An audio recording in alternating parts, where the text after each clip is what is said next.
Hello everyone, this is C S Saurabh Pandey and welcome back to my YouTube channel guys. तो आज से पहले हम दो वीडियोस में अपने बिजनेस लॉ की पढ़ चुके हैं। एक इंडियन रेगुलेटरी फ्रेमवर्क के बारे में जो थी हमारी पहली वीडियो, जिसमें हमने पूरा इंडियन रेगुलेटरी फ्रेमवर्क कवर किया था। उसके जितने भी मीनिंग्स थे, जितने भी कॉन्सेप्ट्स थे, जितने भी टॉपिक्स थे इंपॉर्टेंट एग्जाम ओरिएंटेड, वो सारे हम लोगों ने कवर करे थे।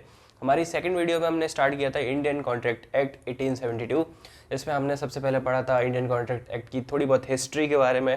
फिर हम आए थे व्हाट इज़ कॉन्ट्रैक्ट के बारे में पढ़ा था, जितने भी उसके टर्म्स से रिलेटेड, एग्रीमेंट क्या होता है, प्रॉमिस क्या होता है, कंसिडरेशन क्या होता है, हर एक चीज़ के बारे में बहुत ही डिटेल्ड में, बहुत एक अच्छे अच्छे एग्जाम्पल्स को लेके समझा था।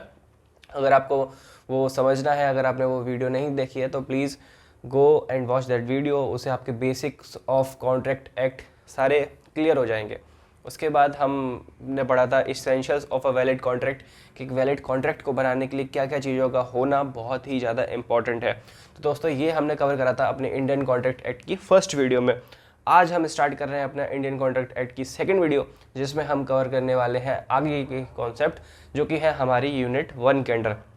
तो आज जो टॉपिक हम कवर करने वाले हैं उसका नाम है टाइप्स ऑफ कॉन्ट्रैक्ट। ये 1.3 हेडिंग में है, टाइप्स ऑफ कॉन्ट्रैक्ट। तो आज हम पढ़ेंगे कि कॉन्ट्रैक्ट कितने टाइप्स के होते हैं और उनके बारे में समझेंगे सब कुछ डिटेल्ड में विद एग्जांपल्स। तो चलिए शुरुआत करते हैं। तो जैसा कि आप सभी लोग देख सकते हैं, हमारी हेडिंग है टाइप्स ऑफ कॉन्ट्रैक्ट्स, यानी कि जो कॉन्ट्रैक्ट हैं वो कितने टाइप्स के होते हैं। देखिए, हमने सबसे पहले पढ़ा था कि व्हाट इज़ कॉन्ट्रैक्ट, कॉन्ट्रैक्ट क्या है, ठीक है। फिर उसके बाद है टाइप्स ऑफ कॉन्ट्रैक्ट। भाई, हो सकता है वैलिड कॉन्ट्रैक्ट हो, जिसको होने के लिए सारे essentials of a valid contract होने चाहिए, राइट। हो सकता है वॉइड कॉन्ट्रैक्ट हो, जो कि हमने पढ़ा था। अगर कोई ऐसा कॉन्ट्रैक्ट जो इन्फोर्सेबल बाय लॉ नहीं है तो वो क्या है, वॉइड कॉन्ट्रैक्ट है। इसी की तरीके से अलग अलग टाइप्स के कॉन्ट्रैक्ट होते हैं। तो आइए चलिए पढ़ते हैं। तो टाइप्स बेसिकली कॉन्ट्रैक्ट को 3 बेसिस पे डिवाइड किया गया है। फर्स्ट है वैलिडिटी और इन्फोर्सेबिलिटी के बेसिस पे। सेकंड है फॉर्मेशन ऑफ कॉन्ट्रैक्ट, यानी कि कॉन्ट्रैक्ट कैसे फॉर्म हो रहा है उसके बेसिस पे। और तीसरा है परफॉर्मेंस के बेसिस पे, यानी कि 3 सब हेड मान लो। हमारे कॉन्ट्रैक्ट को 3 पार्ट्स में डिवाइड करा गया है। सबसे पहला है वैलिडिटी और इन्फोर्सेबिलिटी के ऊपर, एक है फॉर्मेशन के ऊपर और एक है परफॉर्मेंस के ऊपर। तो आइए इनको लाइन बाय लाइन पढ़ते हैं और अच्छे से समझते हैं डिटेल में, ठीक है। तो सबसे पहले है हमारा वैलिड कॉन्ट्रैक्ट। वैलिड कॉन्ट्रैक्ट को हम ऑलरेडी कवर कर चुके हैं अपनी फर्स्ट वीडियो में, जिसमें हम लोगों ने बताया था कि वैलिड कॉन्ट्रैक्ट क्या होता है, क्या क्या एसेंशियल्स टर्म होते हैं एक कॉन्ट्रैक्ट को वैलिड बनाने के लिए। तो चलिए एक बार फिर से रीड करते हैं, देख लेते हैं कुछ छूटा तो नहीं है एज पर बुक। तो valid contract, an agreement which is binding and enforceable is a valid contract. Obviously एक ऐसा एग्रीमेंट जो कि बाइंडिंग है और इन्फोर्सेबल है बाई लॉ, तो वो क्या है, वैलिड कॉन्ट्रैक्ट है। यानी कि उस कॉन्ट्रैक्ट के ब्रीच होने पर आपको लीगल रेमेडी मिल सकती है, तो वो क्या है, वैलिड कॉन्ट्रैक्ट है। Okay, it contains all the essential elements of a valid contract, यानी कि जो भी एसेंशियल एलिमेंट हमने पढ़े थे अपनी पहले वीडियो में, वो सारे कंटेन करता है वैलिड कॉन्ट्रैक्ट। सारे ही होने चाहिए, ऐसा नहीं है कि एक भी मिसिंग है, सब होने चाहिए, ठीक है। एग्जाम्पल लेते हैं। Mister A ask B if he wants to buy his bike for ₹50,000। A ने बी से पूछा, क्या तुम मेरी बाइक को खरीदोगे 50,000 रुपये में। बी ने कहा agrees to bike bike. B ने कहा हाँ, मैं खरीद लूँगा। It is agreement which is enforceable by law, because यहाँ क्या है, कंसिडरेशन है। ए के लिए 50,000 कंसिडरेशन है, बी के लिए वो बाइक कंसिडरेशन है। बी ने एग्री किया है, कहीं पे भी एग्जाम्पल में ये नहीं लिखा है कि उसका जो भी कंसेंट था वो कहीं ना कहीं फोर्सफुली लिया गया था, उसने फ्री कंसेंट दिया है, ठीक है। एक लीगल ऑब्जेक्ट है, बाइक और पैसा दोनों आप लीगली ट्रेड कर सकते हैं, खरीद बेच सकते हैं। तो सारे इंपॉर्टेंट एसेंशियल एलिमेंट कवर है और ये कॉन्ट्रैक्ट क्या बन जाएगा, हमारा वैलिड कॉन्ट्रैक्ट, ठीक है। अब पढ़ते हैं वॉइड कॉन्ट्रैक्ट। दोस्तों, वॉइड कॉन्ट्रैक्ट क्या होता है, सबसे पहले तो हम इसकी डेफिनेशन के बारे में पढ़ लेते हैं, जो कि है सेक्शन 2J के अंडर। याद रखिएगा, कॉन्ट्रैक्ट कहाँ था, 2H, वर्ड कॉन्ट्रैक्ट कहाँ है, 2J, बीच में क्या है, HIJ, यानी कि 2I में भी कुछ ना कुछ कवर हो रहा होगा। मैं एक सेपरेट शॉर्ट में पूरा सेक्शन जो भी होगा 2 के जितने भी रेलिवेंट सब सेक्शंस होंगे वो आपको प्रोवाइड करवा दूंगा। वो आप देख सकते हैं कि लाइक 2E किसका है, 2H किसका है, 2I क्या है, 2J क्या है, सारा एक फॉर्म में मैं आपको पूरा बता दूंगा। उसके थ्रू आप रिवाइज कर सकते हो बेसिकली। तो सबसे पहले पढ़ते हैं जे यानी कि वॉइड कॉन्ट्रैक्ट की मीनिंग क्या है, लॉ क्या कहता है, a contract which ceases to be enforceable by law becomes void when it ceases to be enforceable, यानी कि कोई ऐसा कॉन्ट्रैक्ट जो सीज हो जाए, इन्फोर्सेबल होना, तो जिस मूवमेंट पे वो सीज होता है उसी मूवमेंट पे उसको वॉइड बोल दिया जाता है। बड़ा एक टिपिकल मीनिंग है ना, और इसको सिंप्लीफाइड फॉर्म में समझते हैं। एक मैंने एग्जांपल लिया नीचे, समझते हैं, ठीक है। मिस्टर राजेश और मिस्टर अमन, ये दो पर्सन थे, ठीक है। यहाँ पर मान लो अमन की एज है वो है 30 ईयर्स और राजेश की एज है वो है 130 ईयर्स, यानी कि 130 सेंचुरी से भी काफ़ी आगे निकल गए हैं। 20 साल और जी लेंगे तो 150 पार निकल जाएंगे, ठीक है। तो मिस्टर राजेश है, मिस्टर अमन है। अमन इंडिया के रेजिडेंस है, राजेश है वो कहीं जापान में रहते हैं जहाँ की लाइफ एक्सपेक्टेंसी बहुत ज़्यादा है, ठीक है। राजेश और अमन ने एक कॉन्ट्रैक्ट किया अपने बीच, क्या एक कॉन्ट्रैक्ट किया जिसमें अमन ने राजेश से कहा कि आप मेरे को 500 लैपटॉप डिलीवर करिएगा, हर एक लैपटॉप की कीमत है 40,000 रुपये, यानी कि ये कॉन्ट्रैक्ट हो गया 2 करोड़ रुपए का। अमन राजेश को 2 करोड़ रुपए देगा और राजेश से अमन क्या करेगा, 500 लैपटॉप खरीदेगा, ठीक है। एक वैलिड कॉन्ट्रैक्ट है, लीगल ऑब्जेक्ट है, फ्री कंसेंट है, हमारे पास कंसिडरेशन भी वैलिड है, ठीक है, सब कुछ है एग्रीमेंट में। ये क्या है, ये एक वैलिड कॉन्ट्रैक्ट है, ठीक है। जिस मूवमेंट पे इस एग्रीमेंट में सारे क्लॉजेस फुलफिल हुए जो कि एसेंशियल होते हैं एक वैलिड कॉन्ट्रैक्ट के लिए, उस मूवमेंट पे ये कॉन्ट्रैक्ट क्या हो गया, एक वैलिड कॉन्ट्रैक्ट हो गया, ठीक है। बट क्या हुआ, सब due to any reason, suppose ये कॉन्ट्रैक्ट हुआ था 20 जनवरी को, ठीक है। Due to any reason 15 Feb को क्या हुआ, राजेश जी जो थे उनकी डेथ हो गई, ठीक है। राजेश जी एक्सपायर हो गए। अब क्या होगा भाई, अमन ने तो कॉन्ट्रैक्ट किया है राजेश जी के साथ, अब डिलीवर किसको करना है, राजेश जी को करना है, ठीक है। तो आओ इस एग्जाम्पल में देखते हैं हमने क्या लिखा है। ये एक वैलिड कॉन्ट्रैक्ट हो गया, सारे एसेंशियल्स जो भी थे फुलफिल हो गए, ठीक है। अब क्या है, बेसिकली क्या है, देखो राजेश जी ने अमन के साथ कॉन्ट्रैक्ट किया था 500 लैपटॉप देने का। अब राजेश जी अपने बूते पे तो 500 लैपटॉप बताएंगे नहीं, वो खुद किसी और से वो सारे लैपटॉप खरीद रहे होंगे, ठीक है। तो सपोज राजेश जी ने एक XYZ कंपनी थी, XYZ प्राइवेट लिमिटेड सपोज एक कंपनी थी जिसको मैंने यहाँ पे लिखा है, राजेश जी ने उस कंपनी के साथ भी एक कॉन्ट्रैक्ट किया था, ठीक है। सेकंड कॉन्ट्रैक्ट हुआ जिसको फुलफिल करना है, उसके बाद ही वो अपना फर्स्ट कॉन्ट्रैक्ट को फुलफिल कर पाएंगे, ठीक है। तो राजेश जी ने क्या करा, एक नया कॉन्ट्रैक्ट में एंटर हुए राजेश जी, जो कि वो भी वैलिड कॉन्ट्रैक्ट था। तो फर्स्ट कॉन्ट्रैक्ट क्या है, अमन और राजेश के बीच में। सेकंड कॉन्ट्रैक्ट क्या है, राजेश और XYZ प्राइवेट लिमिटेड के बीच में। राजेश जी क्या हुए, 130 तक ही नॉट आउट रहे, उसके बाद उनका विकेट गिर गया, यानी कि वो आउट हो गए, रेस्ट इन पीस हो गए, ठीक है। अब वो थोड़ा रेस्ट करेंगे। अभी क्या हो गया, 130 साल तक बहुत काम करा, अब थोड़ा रेस्ट मिलना भी चाहिए यार, जेन्युइनली मिलना चाहिए।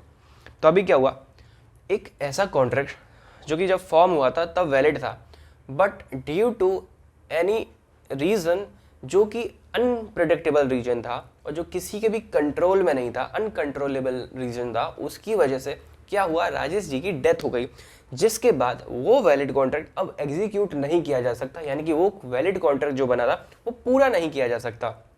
अमन का कॉन्ट्रैक्ट हुआ था राजेश जी से, सपोज अगर राजेश जी की डेथ हो गई तो अमन कल को किसी महेश के पास जाके नहीं बोल सकता है कि तुम मेरे को 500 लैपटॉप दो, मैंने राजेश को 2 करोड़ रुपए दिए थे। अरे भाई महेश को क्या पता यार, मेरे को क्यों तंग कर रहे हो, महेश बोलेगा, ठीक है।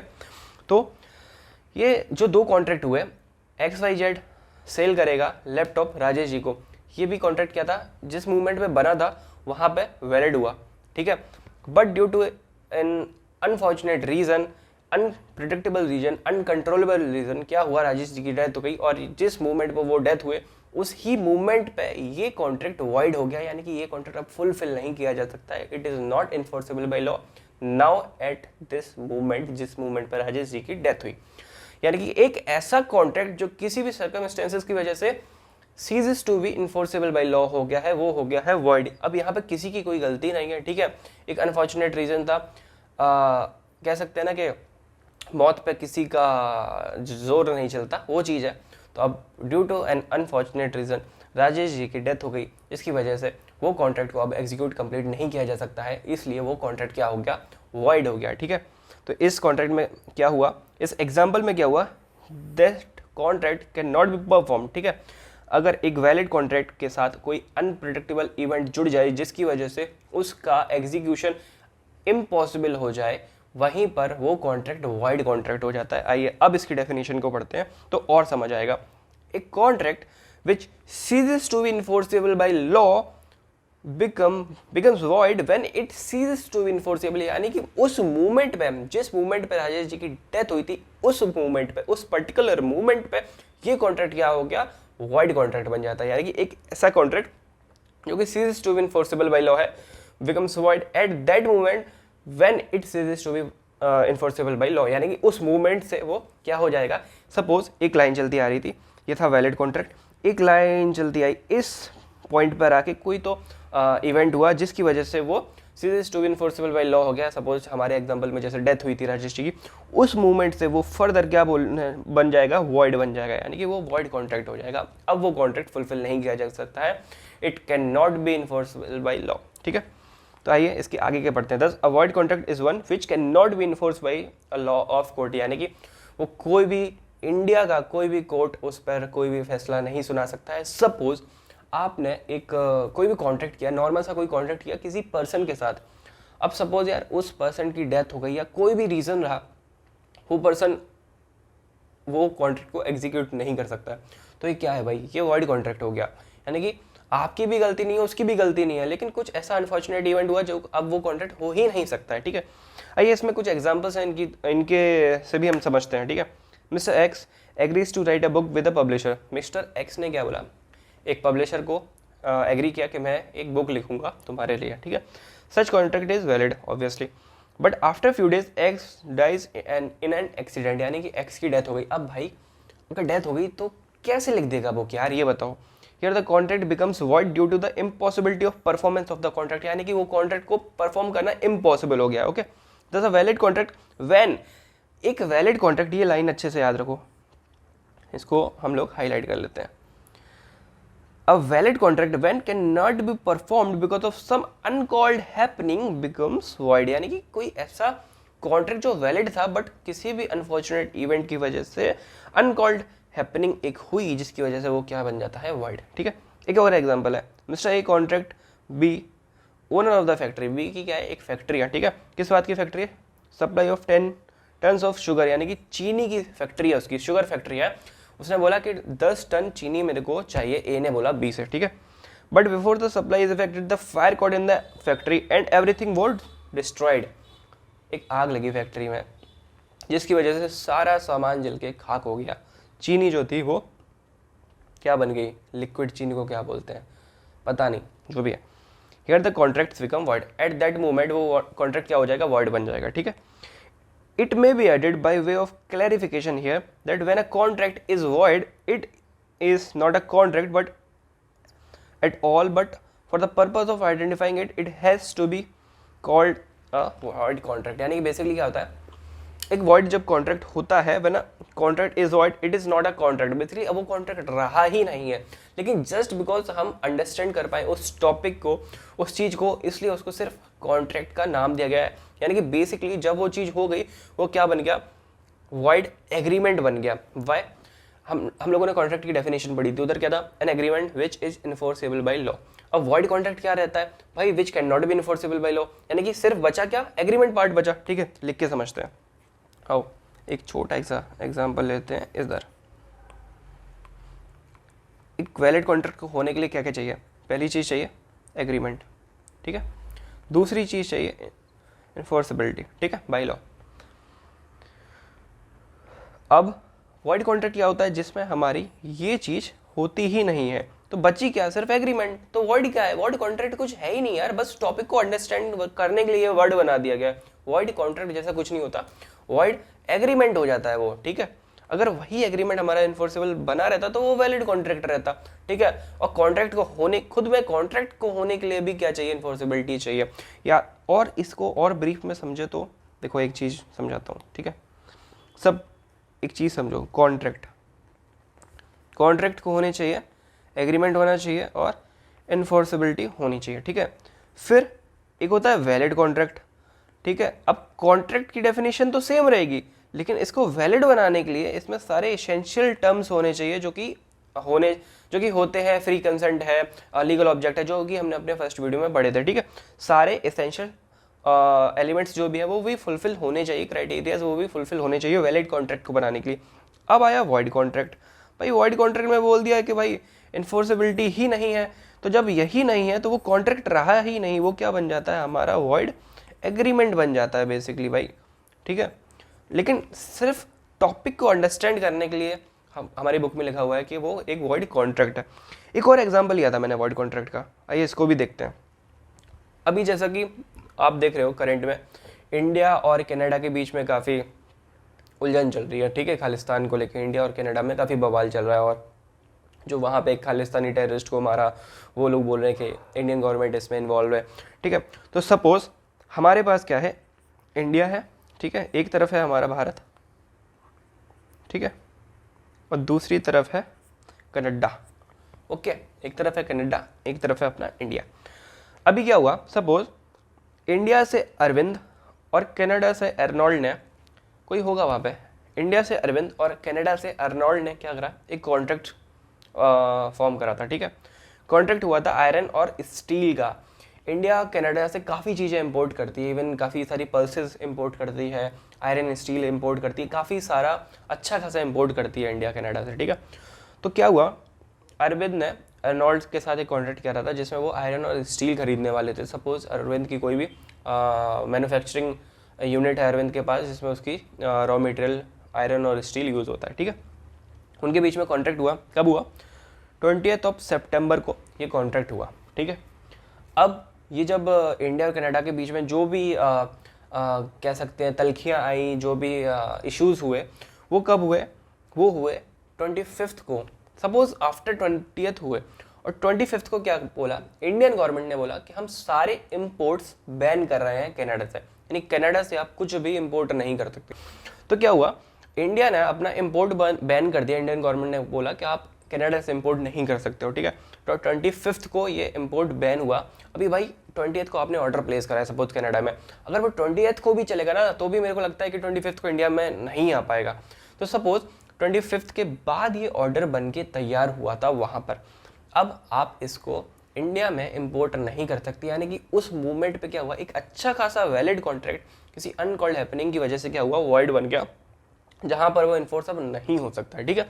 तो ये एग्जाम्पल है वॉइड कॉन्ट्रैक्ट का, यानी कि ऐसा कॉन्ट्रैक्ट जो जिस मूवमेंट पे फॉर्म हुआ था उस मूवमेंट पे तो वो वैलिड था, बट आगे जाके कुछ ऐसा इवेंट हुआ जहाँ पर वो अब इन्फोर्सेबल नहीं हो सकता बाय लॉ, तो वहाँ पे वो सीज कर गया बेसिकली, इसलिए क्या होता है, वो एक वॉइड कॉन्ट्रैक्ट बन जाता है। और याद रखो वॉइड कॉन्ट्रैक्ट जैसा कुछ होता नहीं है, बस एक टर्म है आपको समझाने के लिए, वॉइड एग्रीमेंट होता है, ठीक है। होपफुली आपको समझ आ गया होगा, ठीक है। अब आते हैं हम वॉइडेबल कॉन्ट्रैक्ट पे। भाई ये क्या होता है, देखो समझाया हूँ। वॉइडेबल कॉन्ट्रैक्ट ना, जैसे मैंने ऊपर आपने देखा हो, लिखा था मैंने, वॉइडेबल कॉन्ट्रैक्ट इज दो धारी तलवार। दो धारी तलवार कैसे सर, ये हो गया आपका वॉइडेबल, ठीक है। एक तरफ आ गया हमारा वैलिड, एक तरफ आ गया हमारा वॉइड। वॉइडेबल कॉन्ट्रैक्ट ऐसे कॉन्ट्रैक्ट होते हैं जो इधर भी जा सकते हैं और इधर भी जा सकते हैं। भाई कैसे जा सकते हैं, सपोज हर कॉन्ट्रैक्ट में क्या है, एक एसेंशियल एलिमेंट है जो कि बोला नहीं जाता है लेकिन है, इम्प्लाइड है, दो पार्टीज होती हैं, ठीक है। एक मान लीजिए ए है, एक मान लीजिए बी है।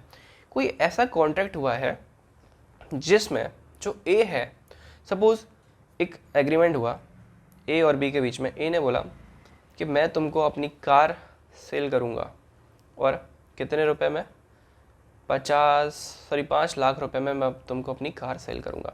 ये कॉन्ट्रैक्ट सुनने में बहुत अच्छा लग रहा है, अगर सिर्फ हम सुन रहे हैं तो बहुत अच्छा लग रहा है, बट हम जब देखने गए, ठीक है, बट हम जब देखने गए अपनी आँखों से तो हमारी आंखें फटी रह गई। हमने क्या देखा कि भाई ए जो है वो बी पे एकदम गन को पॉइंट करके ये बात बुलवा रहा था, ठीक है, कि मैं तेरे को अपनी कार 5 लाख रुपए में दूंगा, ठीक है।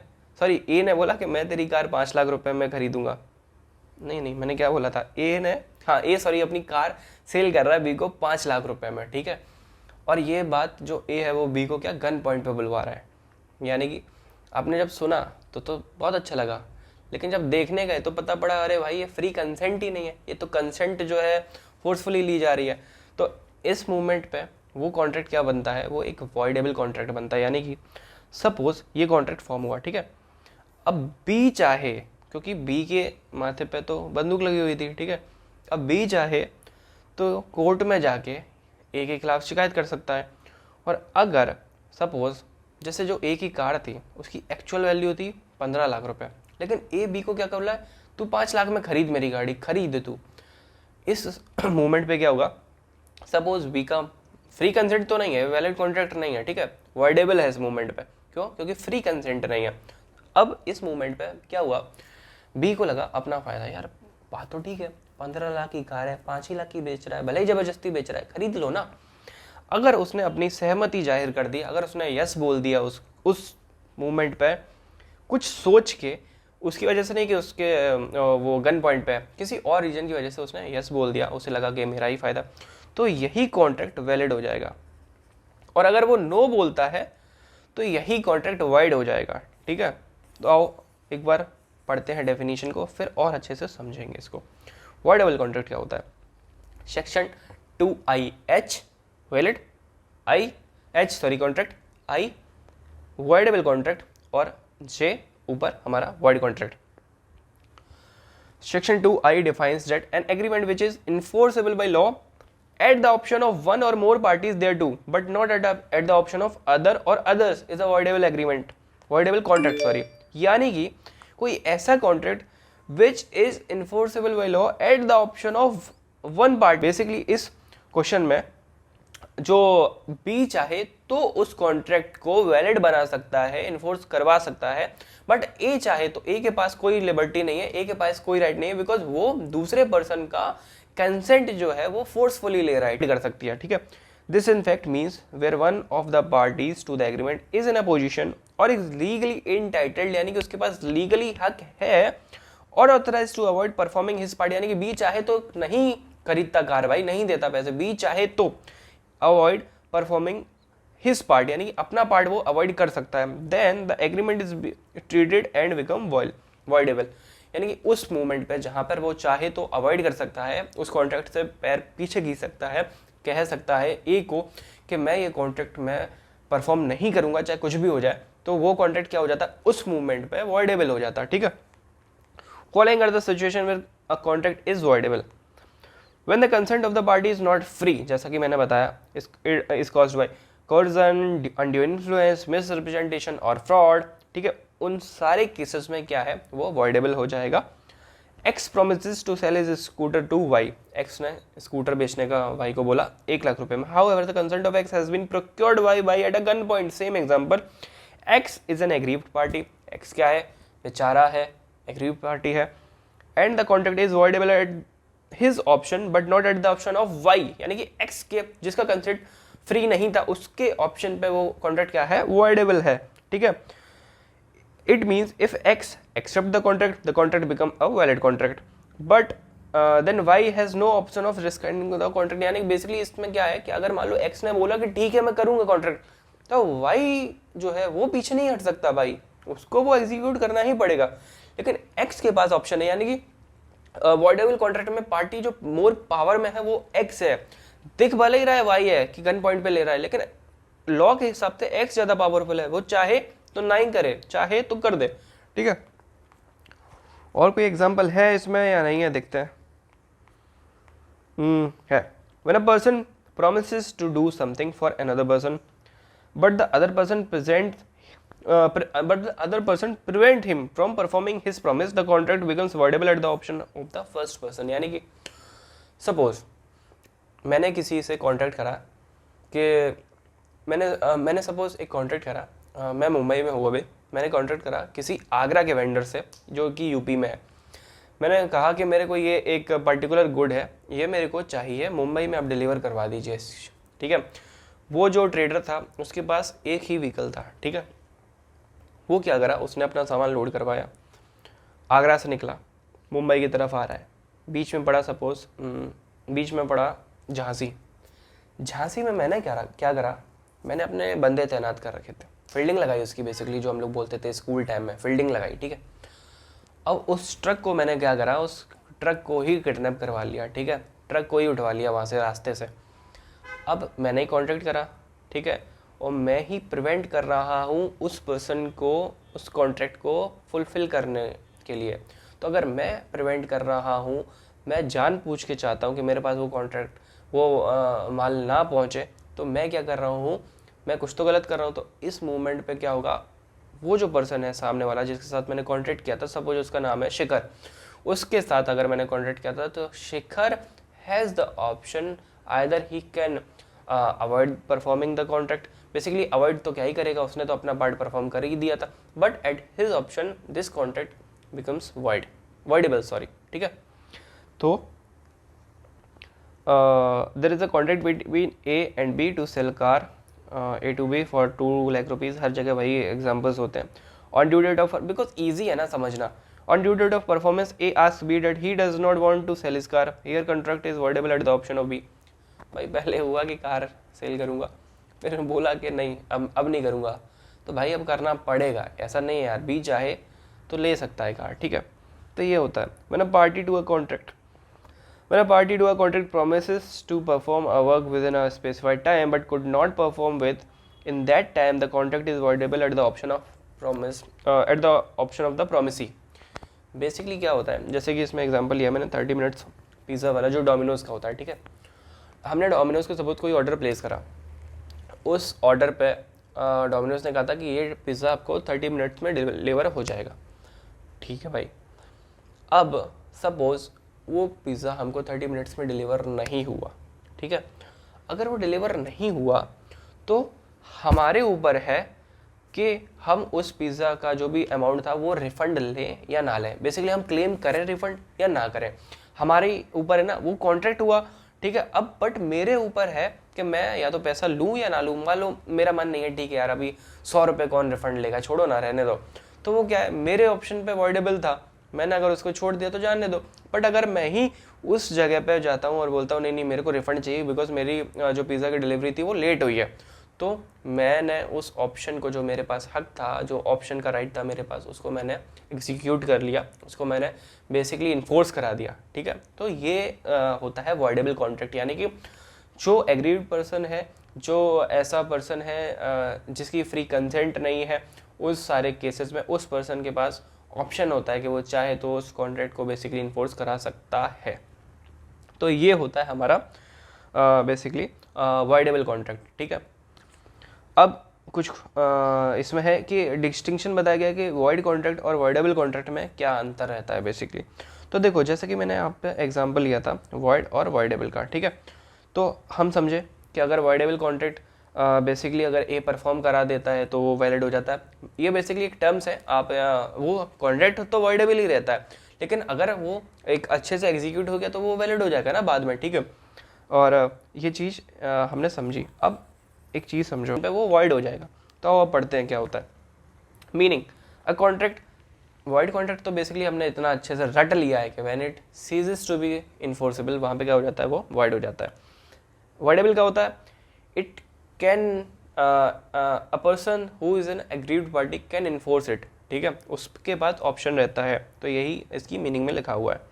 इन्फोर्सिबिलिटी क्या होता है, अ void contract can not B enforced at all, मतलब वो भाई हो ही नहीं सकता है, but it is enforceable only eight the option of aggrieved party, ठीक है। Voidable contract, not at the option of other. वो जो खुद डोमिनेट कर रहा है पर्सन, भाई उसके ऑप्शन पे वो चीज़ क्या है, इन्फोर्स नहीं हो सकती। Cause a contract becomes void due to change in law और change in circumstances beyond the contemplation of parties, यानी कि पार्टीज के हाथ में नहीं था, अनकंट्रोल्ड रीजन की वजह से वो चीज़ हुई। वहीं पर वॉइडेबल का a contract becomes voidable contract if the consent of the party was not free, यानी कि बेसिकली अगर सिर्फ कंसेंट भी फ्री नहीं है तो भी वो voidable है। Performance of a contract, void contract can not be performed, यानी कि अगर भाई वो बंदा मर गया तो वो परफॉर्म हो ही नहीं सकता। अगर इम्पोर्ट बैन हो गया तो इम्पोर्ट हो ही नहीं सकता है भाई। If the aggrieved party does not within a reasonable time exercise his right to avoid the contract, any party can sue the other for claiming the performance of the contract. यानी कि भाई बहुत important line है, अगर जो aggrieved party थी उसने with in a certain time अगर कोई एक्शन नहीं लिया तो वो कॉन्ट्रैक्ट क्या हो जाएगा, फिर वॉइड हो जाएगा। या फिर कह सकते हैं उस कॉन्ट्रैक्ट पे आपका कोई हक नहीं है, आप उसको एग्जीक्यूट करवा सको, भले ही आप कोर्ट में चले जाओ चाहे कहीं चले जाओ, ठीक है। Rights, a void contract does not grant any right or legal remedy to any person, ठीक है। बट voidable में हमने 10 बार पढ़ा कि क्या होता है, वो कॉन्ट्रैक्ट एक पर्सन को लीगल रेमेडी देता है जो कि होता है एग्रीड पर्सन उसको, ठीक है। एंड देखिए इसमें लिखा है the parties whose consent was not free has the right to rescind the contract within a reasonable time, if so rescinded it becomes a void contract. यानी कि वॉइडेबल कॉन्ट्रैक्ट वॉइड कॉन्ट्रैक्ट बन जाता है अगर वो party अपना right जो है with in a reasonable time exercise नहीं करती है, तो वहीं पर वही कॉन्ट्रैक्ट वैलिड कॉन्ट्रैक्ट में कन्वर्ट हो जाता है अगर वो कर लेती है तो। यानी कि जो मैंने बताया था, it is not if it is not this kind it becomes a valid contract. यानी कि वॉइडेबल कॉन्ट्रैक्ट वैलिड कॉन्ट्रैक्ट भी हो सकता है, वॉइड कॉन्ट्रैक्ट भी हो सकता है, ठीक है। आई होप आपको समझ आया होगा। आई गेस मैंने ऊपर कुछ लिखा भी है इसको लेके, हाँ। जैसे मैंने बताया था कि दो धारी तलवार होती है, तो वॉइडेबल कॉन्ट्रैक्ट है, ठीक है। सपोज एक तराजू है, ये हमारा वॉइडेबल कॉन्ट्रैक्ट है। अगर डिक्लाइन किया तो वॉइड हो गया, भाई मैं नहीं परफॉर्म करूंगा, वहीं पर वो कॉन्ट्रैक्ट क्या हो गया, वॉइड। अगर उसने एक्सेप्ट कर लिया, अब उसको करना पड़ेगा, भाई अब तो जान गई, अब तो जेल में जाना पड़ेगा, जेल की रोटी खानी पड़ेगी, जेल का पानी पीना पड़ेगा, अब तो जेल में जाना पड़ेगा, अब कॉन्ट्रैक्ट वैलिड हो गया। void can not be performed और voidable कैन बी परफॉर्म्ड, ठीक है। सिंपल सी बात है। आई होप समझ आया गया होगा, कुछ ज़्यादा टेक्निकल था नहीं, स्टार्टिंग में थोड़ा था, बट अच्छे सारे एग्जाम्पल्स ले लिए हमने। पिज़्ज़ा डिलीवरी का भी एग्जाम्पल लिया जो कि बहुत ईजी है। सपोज पिज़्ज़ा लेट डिलीवर हुआ, अब आपके पास ऑप्शन है, आप जाओ तो एक्सरसाइज करो अपना राइट या नहीं करो। आप सामान लेके आए बाजार से, सपोज कुछ सब्जी खरीद के लाए, सब्जी खराब निकली, अब आपके ऊपर है, आप फिर बाजार जाओ, बदलो चाहे ना बदलो। अब सपोज आप टमाटर लेके आए, अभी जब 200 रुपये कुछ टमाटर चल रहा था तब आप टमाटर लेके आए, 10 टमाटर लेके आए, उसमें से 3 खराब निकल गए। अब आप हाय तौबा कर रहे हो कि भाई इतना महंगा टमाटर, 200 रुपये के 10 टमाटर, एक टमाटर 20 रुपये का, 3 टमाटर खराब निकल गए, यानी कि 60 रुपये हमारा बर्बाद चला गया। अब या तो मैं 100 रुपये फिर फूक के बाजार जाऊँ, वो 60 रुपये के टमाटर बदल के लाऊं, या फिर मैं कुछ ना करूं। अब आप क्या कर रहे हो कि टमाटर एक पेरिशेबल आइटम है, ठीक है, कुछ दिनों बाद वो खराब हो जाता है। अब आप 2 महीने बाद वही टमाटर लेके सब्जी वाले के पास जा रहे हो, कह रहे हो कि भाई साहब मैं 2 महीने पहले आपके पास से ये 3 टमाटर लेके गया था, 10 टमाटर लेके गया था, जिसमें तो ये वाले 3 खराब निकल गए, इसको ना आप बदल दो। भाई वो वेंडर जो होगा ना वो आपको बदल देगा, समझ रहे हो ना। तो समझ जाओ कि एक टाइम लिमिट होती है, उसी टाइम के बिटवीन आप उस राइट को एग्जीक्यूट करवा सकते हो, उस राइट को इन्फोर्स करवा सकते हो, एक्सरसाइज कर सकते हो, ठीक है। आई होप समझ आ गया होगा, अब तो आ ही गया होगा भाई, इतना ईजी ले लिया, अब तो आ ही गया होगा। अब आते हैं इल्लीगल कॉन्ट्रैक्ट्स पे। भाई इल्लीगल कॉन्ट्रैक्ट क्या होते हैं, जो वर्ड है ना उसी से समझ आ रहा है कि ऐसा कॉन्ट्रैक्ट जो कोर्ट ऑफ लॉ में एग्जीक्यूट इन्फोर्स हो ही नहीं सकता, इल्लीगल है। पहली बात तो ये, और दूसरी बात, एक ऐसा कॉन्ट्रैक्ट जिस पे आपको सजा भी सुनाई जा सकती है। भाई सपोज अमन, जो हमने एग्जांपल लिया था उसमें अमन और राजेश के बीच में एक कॉन्ट्रैक्ट था, वो वैलिड कॉन्ट्रैक्ट था। Because of death of Rajesh वो क्या हुआ, एग्जीक्यूट नहीं हो पाया, पूरा नहीं हो पाया, ठीक है। अब भाई पूरा नहीं हो पाया तो ऐसा नहीं कि आप राजेश पे जाके केस कर दोगे कि भाई साहब ये मेरा लैपटॉप डिलीवर करने से पहले ही टपक गया, ऐसा नहीं हो सकता ना। तो उस कॉन्ट्रैक्ट में क्या हुआ, भले ही वो वॉइड हो गया लेकिन आप उस पर केस नहीं कर सकते, कल को राजेश को जाके कोर्ट में आप स्यू नहीं कर सकते।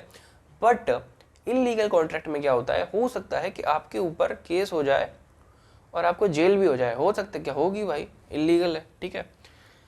और पढ़ते हैं, डेफिनेशन से समझते हैं, बहुत ईजी है। It is a contract which the law prohibit to be made. यानी कि लॉ क्या करता है, लॉ मना करता है कि भाई साहब ये कॉन्ट्रैक्ट मत करो। यानी कि AK-47 पाकिस्तान से लेके इंडिया में मत आओ, इल्लीगल है, लॉ मना कर रहा है, भाई साहब मत करो, हाथ जोड़ के मना कर रहा है। यानी कि लॉ बोल रहा है रोड पे 3 लोगों को बैठाल के बिना हेलमेट के बाइक मत चलाओ, ठीक है। लॉ में लिखा है, स्पेसिफिकली लिखा है, मत करो भाई।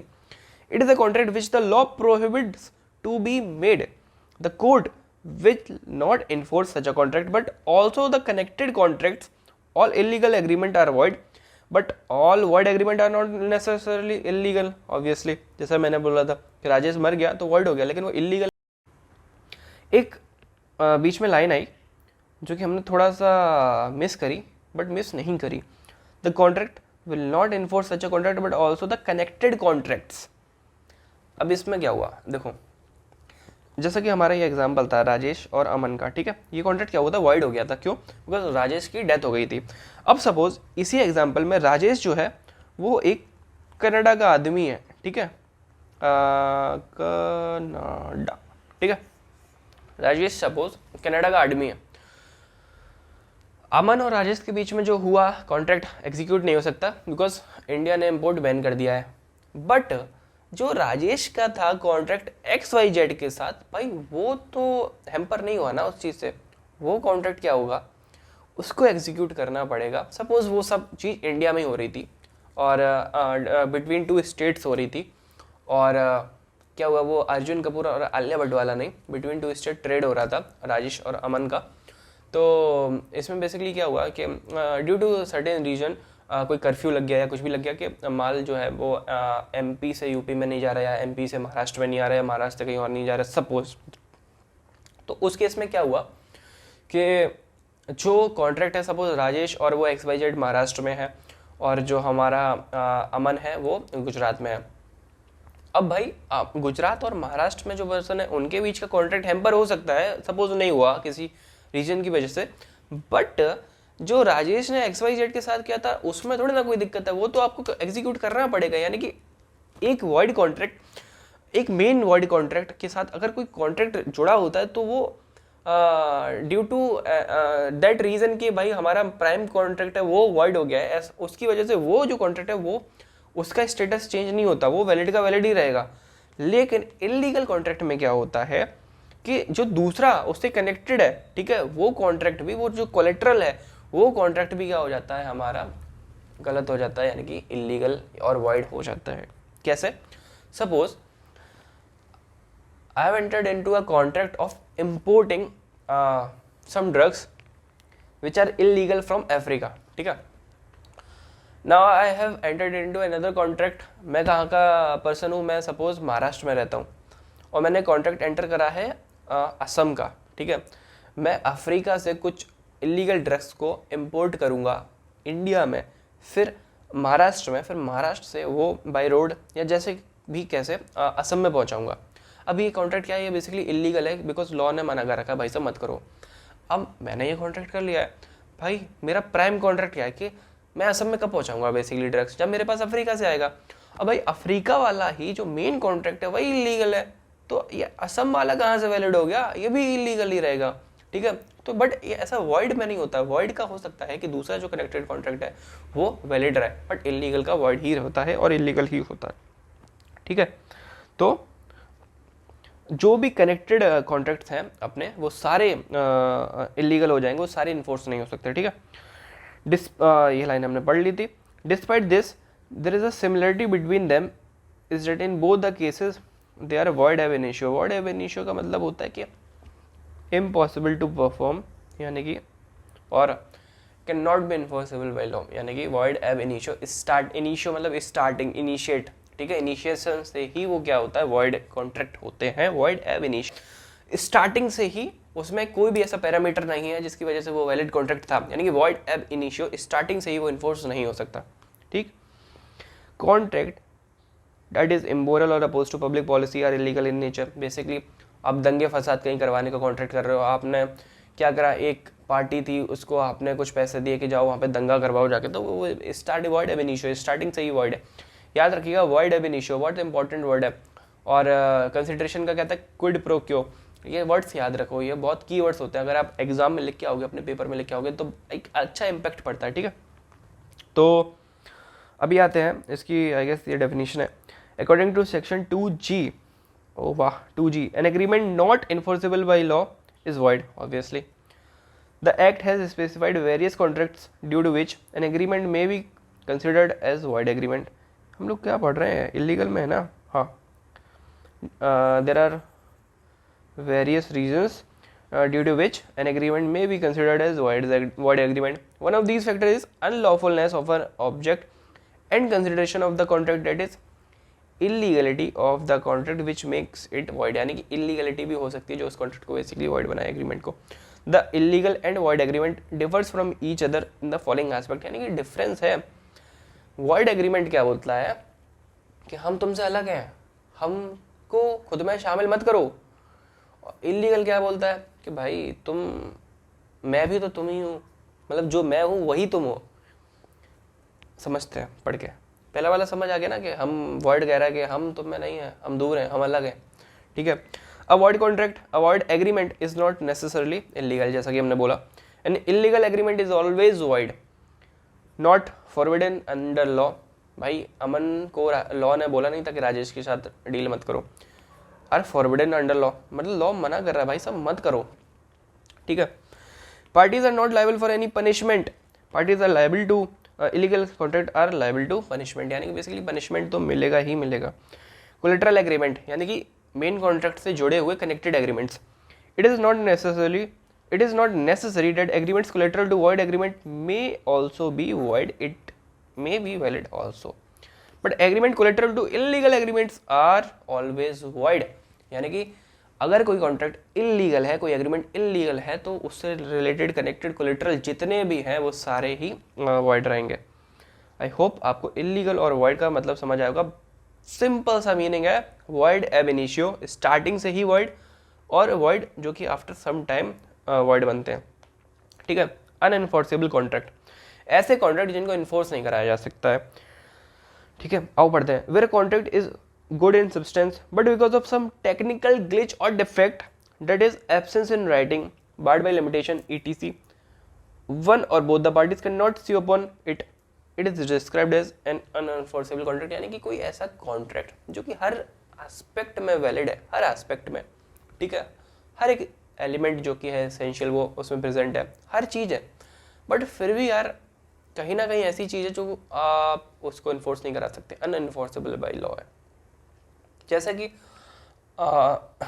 हमने पढ़ा था अपनी फर्स्ट वीडियो में, हमने देखा था कि कुछ कॉन्ट्रैक्ट ऐसे होते हैं जो कि लिखा हुआ है कि कॉन्ट्रैक्ट ना राइटिंग में होनी चाहिए, रिटन कॉन्ट्रैक्ट होनी चाहिए. जैसे कि एक था इंश्योरेंस का, एक था इमूवेबल प्रॉपर्टी को ट्रांसफ़र करने का. ये कॉन्ट्रैक्ट क्या था? ये कॉन्ट्रैक्ट बेसिकली लिखे हुए होने चाहिए तभी वैलिड माने जाएंगे. बट सपोज एक कॉन्ट्रैक्ट हुआ, हर तरीके से अच्छा हुआ, बट राइटिंग में नहीं है इंश्योरेंस का. भाई एक उसका की एस्पेक्ट है जो प्रेजेंट ही नहीं है. अगर प्रेजेंट नहीं है तो वो कॉन्ट्रैक्ट क्या हो जाएगा? अनएनफोर्सेबल कॉन्ट्रैक्ट हो जाएगा. आओ बढ़ते हैं.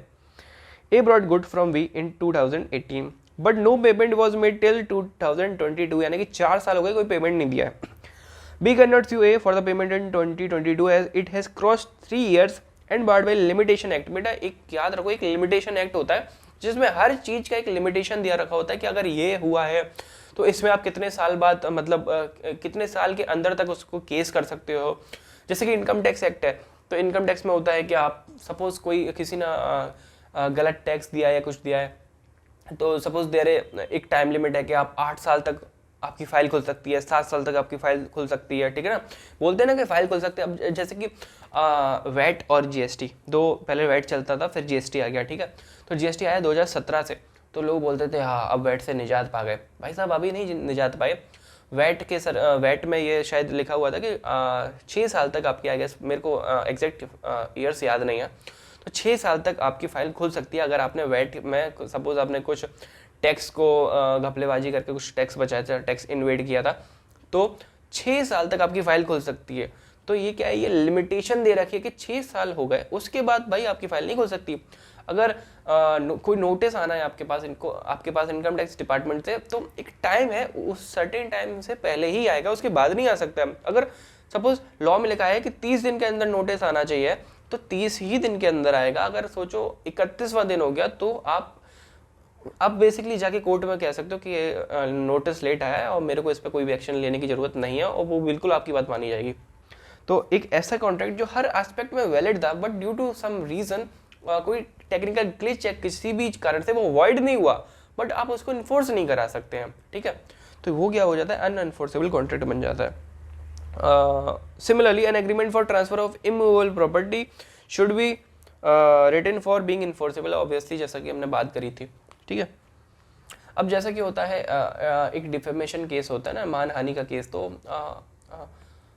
उसमें शायद 12 साल ऐसा कुछ रहता है कि आपको 12 ईयर्स के अंदर आपको केस करना होता है। अगर वो टाइम लिमिट क्रॉस कर गया तो आप किसी को भी स्यू नहीं कर सकते। आई गेस 12 ईयर्स होता है, I am not sure, but एक एग्जांपल दे रहा हूँ, ठीक है। On the basis of formation of contract, अच्छा ठीक है, हम लोग क्या पढ़ रहे थे, टाइप्स ऑफ कॉन्ट्रैक्ट। हमारे एक टाइप के कॉन्ट्रैक्ट सारे खत्म हो गए हैं जो कि थे वैलिडिटी और इन्फोर्सिबिलिटी के ऊपर, जो कि बहुत ज़्यादा इंपॉर्टेंट है, ठीक है। तो ये जो है हमने भाई सब अपना पूरा कर लिया। अब हम आ गए सेकंड टॉपिक पे, जो है हमारा फॉर्मेशन ऑफ कॉन्ट्रैक्ट, जिसमें हम पढ़ेंगे 4 चीज़ों के बारे में। आओ पढ़ते हैं। Formation of contract, on the basis of formation of contract. सबसे पहला है एक्सप्रेस कॉन्ट्रैक्ट्स। यार कुछ कॉन्ट्रैक्ट एक्सप्रेस होते हैं, यानी कि लिखा हुआ है, जैसे कि इंश्योरेंस है, एक्सप्रेस कॉन्ट्रैक्ट है, वर्डिंग्स में लिखा हुआ है, रिटन कॉन्ट्रैक्ट है, बेसिकली वो एक्सप्रेस कॉन्ट्रैक्ट होता है। आओ सिंपल सा है, पढ़ लेते हैं। A contract would be an express contract if the terms are expressed by words or in writing. Section 9 of the act provides that if a proposal or acceptance of any promise is made in words, the promise is said to be expressed, यानी कि उसने लिख के दिया है, शादी का card लिख के आया है, ठीक है, यानी कि वो एक्सप्रेस कर रहा है, ठीक है। यहाँ पर एक्सप्रेस करना यानी कि एक्सप्रेशन से नहीं है, एक्सप्रेस करना यानी कि रिटन फॉर्म से, written. It has been on telephone that he offers to sell his house for 20 lakhs and B in reply informs A that he accepts the offer. This is an express contract. यानी कि क्या करा, contract हुआ, ए ने बोला phone पे कि भाई बी मैं अपनी प्रॉपर्टी तेरे को सेल कर रहा हूँ, बी ने बोला हाँ ठीक है कर दे। ये क्या है, बी ने एक्सप्रेस करा, अपनी इच्छा को जाहिर करा, तो वहाँ पर क्या, ये एक्सप्रेस कॉन्ट्रैक्ट बन गया। अब आते हैं इम्प्लाइड कॉन्ट्रैक्ट पर। Implied contract in contrast came into existence by implications, यानी कि ऐसा कॉन्ट्रैक्ट जो रिटन नहीं है, जहाँ पे आप कुछ एक्सप्रेस नहीं कर रहे हो लेकिन इम्प्लाई कर रहे हो, ठीक है। Most often the implication is by action. आपसे पूछा पानी पियोगे, अभी ये क्या है, हाँ पानी पियेंगे, आमतौर पे भाषा में क्या इसका मतलब क्या है, हाँ पियेंगे, ठीक है। Most often the implication is by action और कंडक्ट ऑफ पार्टीज और course of dealing between them, ठीक है। जैसे कि सपोज मैं किसी की बाइक लेके मैंने किसी की बाइक ली घूमने के लिए बेसिकली, ठीक है, तो वो कॉन्ट्रैक्ट था हमारा, कॉन्ट्रैक्ट नहीं बेसिकली कुछ भी मान लो, मैंने किसी की बाइक ली, मैं गया 10 किलोमीटर दूर, अपना काम किया, वहीं बाइक छोड़ के चला आया। अरे ऐसा थोड़ी ना होता भाई, इम्प्लाइड था कि तू बाइक लेके गया तो वापस भी तो लेके आएगा भाई, तो ये क्या, ये इम्प्लाइड कॉन्ट्रैक्ट है। Section 9 of the Act condemns such implied contract when it lays down that insofar as such proposal or acceptance is made otherwise than in words, the promise is said to be implied other than words, ठीक है। Expression हो सकता है, express में expression नहीं हो सकता, लेकिन इम्प्लाइड में एक्सप्रेशन हो सकता है। When a colleague in uniform, अभी ये एग्जाम्पल क्या है, कुली का एग्जाम्पल है बहुत सालों से चलता आ रहा है एग्जाम्पल। भाई साहब आप रेलवे स्टेशन पे उतरे, एक कुली आया, रेलवे स्टेशन पे होता भी वही है, एक कुली आता है, आपका सामान लेके चल देता है सीधे, आप भले उसको बोलो ना बोलो लेकिन वो चल ही देता है। तो जब आप सपोज एक कुली आया, आपका 100 किलो का सामान उठाया, एक जगह पर रखा, जाके स्टेशन से 500 मीटर दूर जाके बाहर जाके एक रिक्शे में चढ़ाया, अब आप बोल रहे हो, आप भी पीछे पीछे चल रहे थे बड़े आराम से, अब आप बोल रहे हो मैंने तो बोला ही नहीं तुमको उठाने के लिए, तुमने क्यों उठा लिया। भाई साहब ऐसा नहीं होता, आपको पैसा देना पड़ेगा, क्योंकि आपने रोका तो नहीं ना, आपका कंडक्ट क्या था कि आप मना ही नहीं कर रहे हो, आप चाह रहे हो कि हाँ भी उठा के चले जाओ, उधर आराम से रख दे जाके, तो ये एक इम्प्लाइड कॉन्ट्रैक्ट है। दो हम वहाँ पे जाके कहते हैं कि अरे हमने थोड़ी ना बोला था आप उठाओ, आप खुद ही उठा लिए, लेकिन ऐसा होता नहीं है, ठीक है। बहुत सारी चीज़ें ऐसी हैं जो हम जानते नहीं है बट होती हैं। A drinks a coffee in restaurant, भाई ए ने क्या करा, कॉफ़ी पी अपनी रेस्टोरेंट में बैठ के मस्त, फिर उठ के चल दिया। भाई पैसा कौन देगा कॉफ़ी का, कोई रिटर्न में तो हुआ नहीं था ना एग्रीमेंट के, तेरे कॉफ़ी के लिए तेरे को पैसा देना पड़ेगा, अंदर आया तो नहीं भाई, इम्प्लाइड है यार, पिया है तो देना पड़ेगा, ठीक है। अब होता है, कुछ होते हैं टेसिट कॉन्ट्रैक्ट। टेसिट क्या होता है, टेसिट मतलब टैसिट कॉन्ट्रैक्ट टैसिट कॉन्ट्रैक्ट मतलब खामोश वाले कॉन्ट्रैक्ट, ऐसे कॉन्ट्रैक्ट जिसमें कोई कुछ बोल नहीं रहा है, कोई कुछ एक्सप्रेस नहीं कर रहा है, बस तुमने कुछ करा वो भी कुछ कर रहा है। जैसे एग्जाम्पल्स है, बहुत क्लासिक एग्जाम्पल है एटीएम मशीन का। आप क्या करते हो, जाते हो एटीएम कार्ड डाला, पिन डाला, आपने अपना काम कर दिया साइलेंटली, कोई कुछ बोला नहीं। अब एटीएम की ये ड्यूटी है कि आपको पैसा वापस करे, मतलब पैसा उतना निकाल के दे या फिर आपको दे दे कि भैया एटीएम में पैसा है नहीं, कुछ तो इन्फॉर्मेशन देगा, ऐसा नहीं कि कार्ड अंदर ही लेके घुस गया, ठीक है, कि नहीं देंगे। तो ये क्या है, टैसिट कॉन्ट्रैक्ट है। The word tacit means silent, चुपचाप, खामोश, मतलब कुछ हुआ ही नहीं, बस काम हो गया, ठीक है ना, खामोशी से। Tacit contracts are those that are inferred through the conduct of parties without any word spoken or written. A classic example of tacit contract would be when cash is withdrawn by vending machine, basically ATM. Or another example of tacit contract is where contract is assumed to have been entered when a sale is given effect at the fall of the hammer. यानी कि एक auction चल रहा है, उसने बोला कोई भी आइटम को सेल करने के लिए एक बोली लगी, 1 करोड़ 1, 1 करोड़ 2, 1 करोड़ 3, फाइनल हैमर मारा, उस पॉइंट पे उसने कुछ बोला नहीं, उसने कुछ लिखा नहीं, बट कॉन्ट्रैक्ट हो गया, बन गया। ये कॉन्ट्रैक्ट क्या, ये टैसिट कॉन्ट्रैक्ट है। आप एक सपोज ओलंपिक की रेस हो रही है, सब प्लेयर्स खड़े हुए हैं, स्टार्टिंग में बस भागने वाले हैं, बंदूक की गोली चली, किसी ने बेसिकली वो आवाज़ आई, ठीक है, वहाँ पे कुछ कोई बोलता नहीं है, बस एक आवाज़ आई, गोली चली, तुरंत सब भागना चालू कर दिया। ये क्या है, एक ऐसी चीज़ है जो साइलेंट है, वो अपना काम कर रहा है, तुम अपना काम कर रहे हो, लेकिन काम भी हो रहा है। ये क्या है, टैसिट कॉन्ट्रैक्ट है, ठीक है। अभी हम पढ़ते हैं, it is not separate form of contract but falls within a scope of implied contract, यानी कि एक सेपरेट फॉर्म नहीं बट इम्प्लाइड के अंडर ही फॉल करता है। तो पहला हो गया हमारा एक्सप्रेस, जिसमें हम बेसिकली एक्सप्रेस कर रहे थे, हम ही भर रहे थे, लिख रहे थे, या फिर इम्प्लाइड जहाँ पर हम कोई ऐसा एक्ट कर रहे थे या फिर कोई ऐसा जेस्चर दे रहे थे जिससे पता पड़ रहा था कि वो चीज़ हम उस कॉन्ट्रैक्ट में एंटर करने के लिए एक फेवरेबल पोजीशन में है, हम ही भर रहे हैं। या फिर क्या है कि हम टैसिट कॉन्ट्रैक्ट है, बेसिकली एक साइलेंट कॉन्ट्रैक्ट है जो कि उसी के अंडर फॉल होता है, इम्प्लाइड के। अब होता है quasi contract, QUASI। Quasi contract क्या होता है भाई? क्वाजी कॉन्ट्रैक्ट बेसिकली ये टर्म जो है ना, वो जैसे कि मैंने लिखा, ये त्रेता युग का टर्म है, यानी कि राम राज्य जब था तब ऐसा होता था। राम राज्य में क्या हुआ था, राम जी वनवास गए थे, जंगल गए थे, और जब भरत जी को यह चीज़ पता चली कि मेरे प्रभु राम, मेरे बड़े भाई जंगल चले गए, तो वो राम जी के पास गए रोते हुए कि प्रभु आप चलिए, आप यहाँ मत रहिए, आपका सिंहासन इंतजार कर रहा है, और मेरे से गलती हो गई, घर वालों से गलती हो गई, ये वो जो भी है। बेसिकली भरत क्या था, उनको उनका हक वापस देने आए थे, ठीक है, बट फिर भी राम जी गए नहीं। तो वही है क्वाजी कॉन्ट्रैक्ट। क्वाजी कॉन्ट्रैक्ट ऐसे कॉन्ट्रैक्ट होते हैं जो कि आप एक अच्छे ह्यूमन होने की वजह से आप कहीं ना कहीं उसके अंडर अपने आप ही एंटर कर जाते हो, ठीक है, बाइंडिंग और हो जाते हैं बाय लॉ। जैसे कि सपोज कोई रोड पे जा रहा था आपके आगे, उसका पर्स गिर गया, आपको दिख गया, अब ये आपका ड्यूटी है कि आप उस पर्स को उसको लौटाएं, ठीक है। सपोज आपका कुछ सामान, कीमती सामान कहीं खो जाता है, कोई कैब में आपका सामान छूट गया, तो उस कैब ड्राइवर की रिस्पॉन्सिबिलिटी है कि आपको वो उसका सामान वापस करे, ठीक है। सपोज उसने नहीं वापस करा, तो आप उस पर क्या एक्शन ले सकते हो? बिल्कुल ले सकते हो। क्यों? क्योंकि वो एक क्वाजी कॉन्ट्रैक्ट के अंडर फॉल करता है। वो ये नहीं बोल सकता कि हमारे बीच तो कॉन्ट्रैक्ट ही नहीं हुआ। ये क्या है? ये क्वाजी कॉन्ट्रैक्ट है। आओ इसको पढ़ते हैं, समझते हैं। एक quasi contract is not actual contract but it resembles a contract, ठीक है। एक्चुअल है नहीं बट है contract he. It is created by law under certain circumstances. The law creates and enforce legal rights and obligation when no real contract exists. यानी कि जहाँ पे कोई real contract exist नहीं कर रहा है बट फिर भी legal rights and obligation है, such obligations are known as quasi contracts. यानी कि जो obligation है वो quasi contract है. In other words, it is a contract in which there is no intention on part of either party to make a contract but law imposes a contract upon the parties. यानी कि जहाँ पर कोई भी party इस intention में नहीं कि कॉन्ट्रैक्ट बनाएगा बट लॉ ने बोला है, लॉ ने इम्पोज करा कि ये कॉन्ट्रैक्ट है, ठीक है।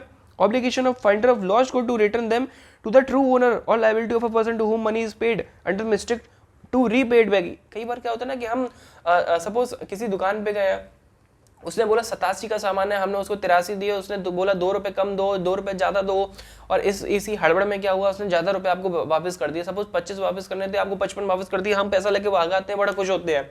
भाई साहब, वो जो ज्यादा रुपए वापस कर दिए ना, वो गलत है, आपको वापस दे के आना चाहिए। भले ही कुछ कॉन्ट्रैक्ट नहीं, लेकिन भाई क्या लॉ ने बोला यार, लॉ ने इम्पोज करा है, कुछ तो शर्म लिहाज करो। भरत जी चाहते तो नहीं जाते राम जी के पास यार, लेकिन गए वो। क्यों? क्योंकि दिल से माना जाता है यार, कुछ चीज़ें हर चीज़ लिख के नहीं होती है, ठीक है, अच्छे से समझ में आया। It is a contract in which there is no intention on part of either parties, both parties के बीच में कोई इंटेंशन नहीं है to make a contract, but law imposes a contract upon the parties, ठीक है, बट लॉ ने impose करा है। पहला एग्जांपल हमने पढ़ लिया, बेसिकली वही है। और लॉस्ट फूड का दूसरा है कि टी a tradesman leaves good at C house by mistake. भाई सी क्या कर रहा है, सी क्या कर रहा है भाई, मेरे घर पे सामान छूटा है मेरा है, ऐसा थोड़ा ना होता है, जिसकी लाठी उसकी भैंस, ऐसा नहीं है भाई, जिसकी भैंस है उसी की भैंस है, तुम्हारी लाठी है तुम्हारी ही लाठी है, ठीक है। क्या होता है ना कि मैंने किसी अकाउंट में सपोज 10 लाख रुपए ट्रांसफर करे, भाई अकाउंट नंबर था 05672, सपोज लग गया 05673। अब भाई 73 वाले के पास पैसे चले गए, 73 वाला कह रहा है मेरे को तो मोदी जी ना दिए ऐसा कि हुआ था ना किसी के में कि गलत अकाउंट में नंबर आते, अकाउंट में पैसे आते जा रहे थे 1000, 1500, 2000 ऐसे धोखे से आते जा रहे थे। वो बंदा खुश हो रहा था, वो कहता लग रहा है मोदी जी पैसे दे रहे हैं, ब्लैक मनी वापस आ रहा है हमारे अकाउंट में। ऐसा नहीं है भाई, ब्लैक मनी नहीं आ रहा है, किसी के दोस्त से धोखे से जा रहा है। ब्लैक मनी आता तो थोड़ा बहुत हमारा हमें भी आ जाता यार, ठीक है ना।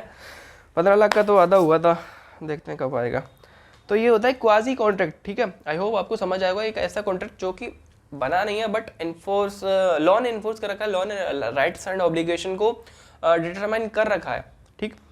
On the basis of the sorry एक और है ई कॉन्ट्रैक्ट। ये क्या होता है, हम पढ़ रहे थे फॉर्मेशन पे, एक्सप्रेस, इम्प्लाइड, क्वाजी, अब आ गया हमारा ई कॉन्ट्रैक्ट। ई कॉन्ट्रैक्ट ये नए टर्म्स आए हैं जब से इलेक्ट्रॉनिक युग आया है, बेसिकली आईटी का जमाना आया है, तब से ई कॉन्ट्रैक्ट्स आ गए। बेसिकली क्या है, यहाँ पर कोई भी आमने सामने बैठ के बात नहीं कर रहे हैं, हम क्या करते हैं ऑर्डर प्लेस करते हैं अमेजोन पे, ठीक है। तो ये क्या कर रहा है, एक अमेजोन के थ्रू हम एक वेंडर के साथ ई कॉन्ट्रैक्ट कर रहे हैं, ठीक है। पढ़ते हैं आइए। When a contract is entered into bye 2 और मोर पार्टीज यूजिंग इलेक्ट्रॉनिक मींस, यानी कि वो जो सेलर है वो और हम है वायर वो, ठीक है, हमारे बीच में कॉन्ट्रैक्ट एंटर हो रहा है बाय एन इलेक्ट्रॉनिक मीन, ठीक है, वो अमेजोन। सच एज ईमेल पे दे सकते हैं, ठीक है। Is known as e commerce contract, यानी कि मैंने किसी को मेल करके कहा कि ये मेरे को ऑर्डर चाहिए, ठीक है, तो वो जो मेरे को ऑर्डर मिल गया वो क्या है, एक ई कॉन्ट्रैक्ट था, ठीक है। In electronic commerce different parties और person create network which are linked to another network through ED1, यानी electric data interchange, basically electronic data interchange, यानी कि हम अपना इलेक्ट्रॉनिक जो डेटा है उस प्लेटफॉर्म के थ्रू आपस में इंटरचेंज कर रहे हैं।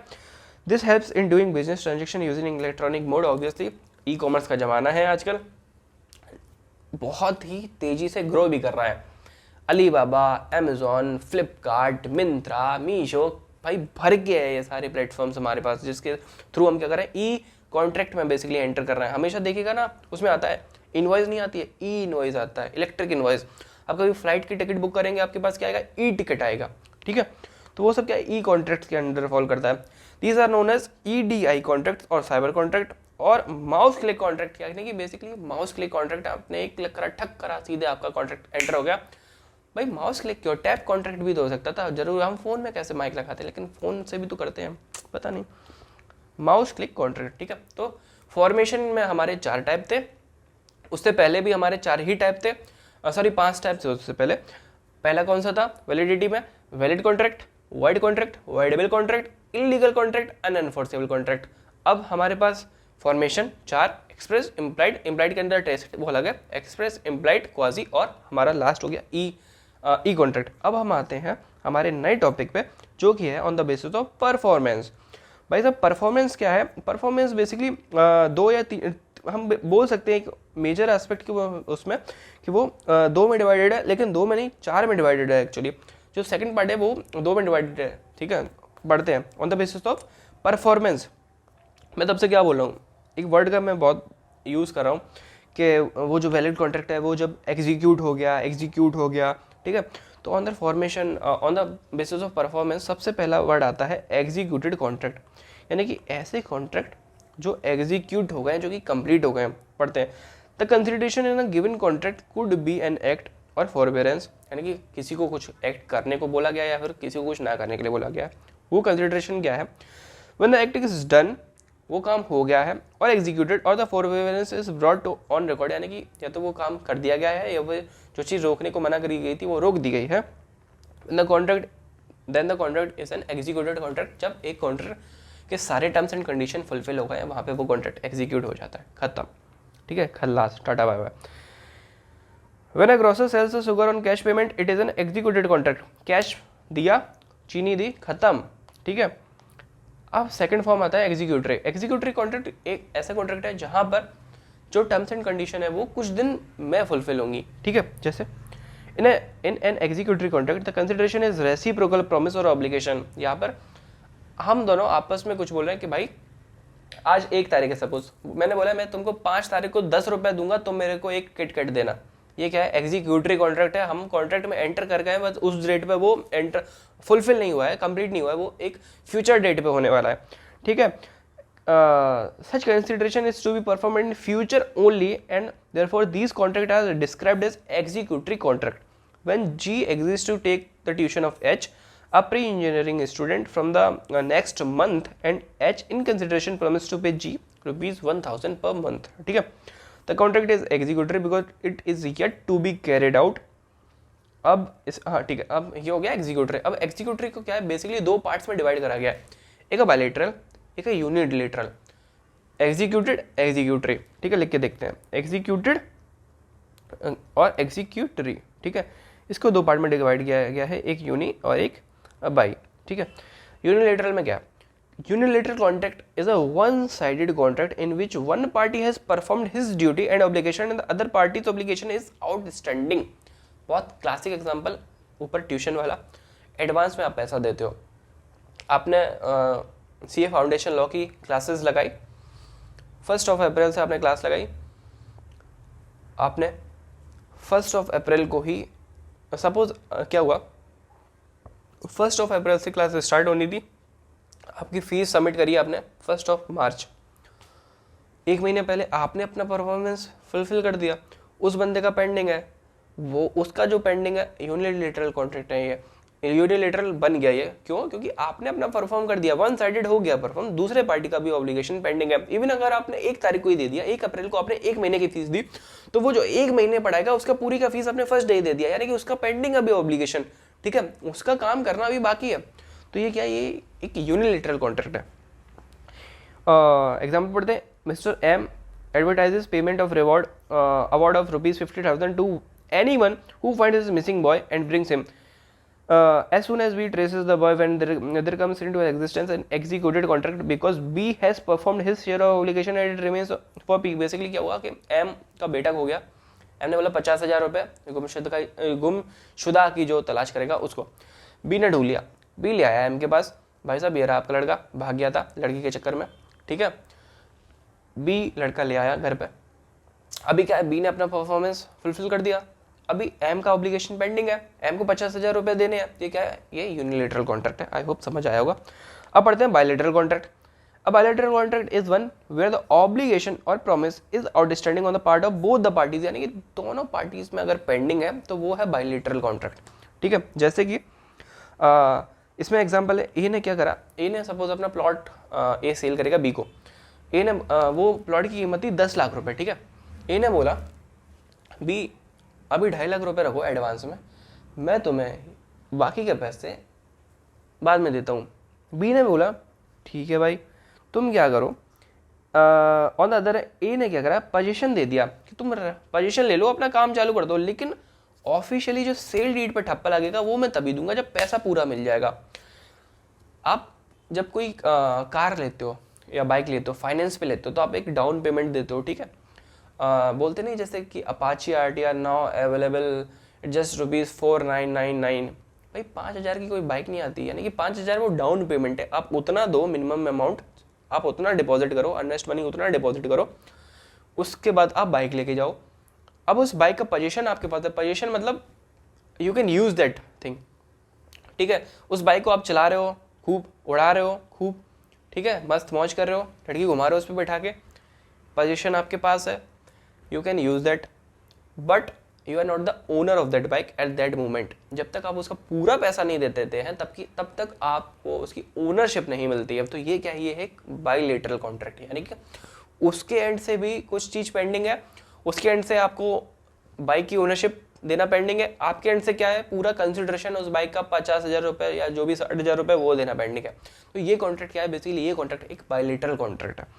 तो आई होप आपको बायलैटरल कॉन्ट्रैक्ट भी अच्छे से समझ आया होगा। तो आज हमने पढ़ा है टाइप्स ऑफ कॉन्ट्रैक्ट के बारे में, जिसमें हमने सबसे पहले पढ़ा था वैलिडिटी एंड इन्फोर्सिबिलिटी के बारे में, जिसमें हमने पढ़ा valid contract, void contract, voidable, illegal, unenforceable. याद रखिएगा इलीगल कॉन्ट्रैक्ट जो होते हैं वो हमेशा वाइड होते हैं, पर हर वाइड एग्रीमेंट इलीगल एग्रीमेंट नहीं होता है।